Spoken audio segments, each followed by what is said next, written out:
Most of the gasoline, petrol that they have has been taken by Hamas in order to run their terror underground infrastructure.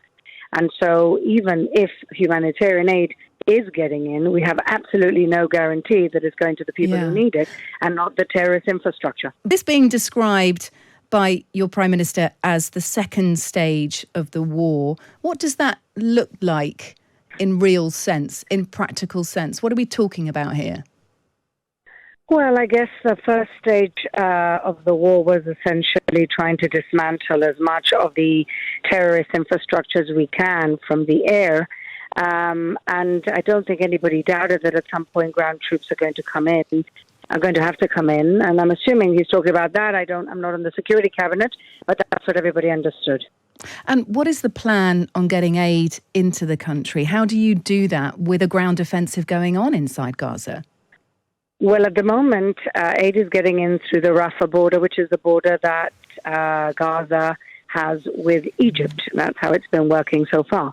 And that's how humanitarian aid has gotten in. But I have to tell you that we just got reports yesterday that most of the humanitarian aid, most of the gasoline, petrol that they have has been taken by Hamas in order to run their terror underground infrastructure.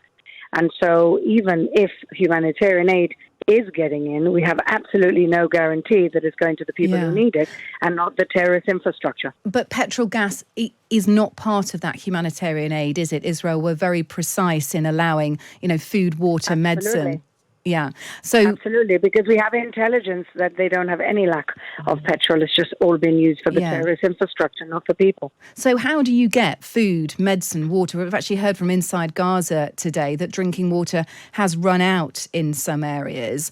And, Israel needs to be responsible under international law. What has happened now is there's a ground offensive going on. So I think my question really is, Fleur, now that there are troops on the ground, boots on the ground, tanks on the ground in Gaza, that does add another difficulty in terms of getting aid to those who need it. That is what has changed over the last 24 hours. How can you ensure the safe passage of aid to those that need it? Well, the first thing that we should be talking about is what about the humanitarian aid to the 220 innocent women and children hostages? Nobody actually asks me about that.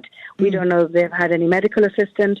They haven't been seen by the Red Cross. The UN is not involved. Yeah. So really, if Israel always does the right thing according to the humanitarian law, according to the Geneva Convention, and we've let humanitarian aid come in to the Gaza Strip, and we will continue to do so. But who's giving us any humanitarian aid for our hostages? That's really the first thing we should be talking about. Well, that is a completely level, reasonable question. Families of those hostages are urging the Israeli government to show restraint on the assault on northern Gaza and Gaza City. They met with your Prime Minister yesterday. What is your response to their pleas? They have been calling for a pause in order to get aid in and also to allow for the safe capture of hostages. Are you hearing those pleas? Are you looking at a humanitarian pause? I really feel for those families. I have friends amongst them, and they just want their loved ones back. They are not military experts, and they spoke to the military experts. And so everything is being done in order to bring them back. Anything should be done in order to bring them back, and that should be a priority. And if we're going to be talking about humanitarian assistance, then we also need humanitarian assistance. So a little bit of reciprocity maybe would go a long way in calming down this conflict. Are you discussing a small pause in those ground assaults to allow aid in, but also to allow aid to reach those hostages, those Israeli hostages, and to look to secure their release? That is what Israeli families of hostages are asking for. Are you looking at that? I think Israel should do anything to bring back those innocent women and children, amongst them a 5-month-old baby, an old lady with dementia.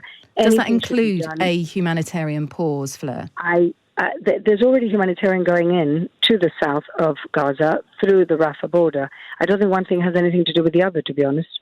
OK, well, look, you've told Gazans to move south. We've been hearing from the International Red Cross today. That is proving impossible. It's dangerous. There are troops on the ground, as we've said, and there's nowhere for them to go. What is your responsibility to those people who you are telling to move but who have nowhere to go? Well, the people who have been told to move are trying to move, and Hamas is putting roadblocks and shooting people trying to move.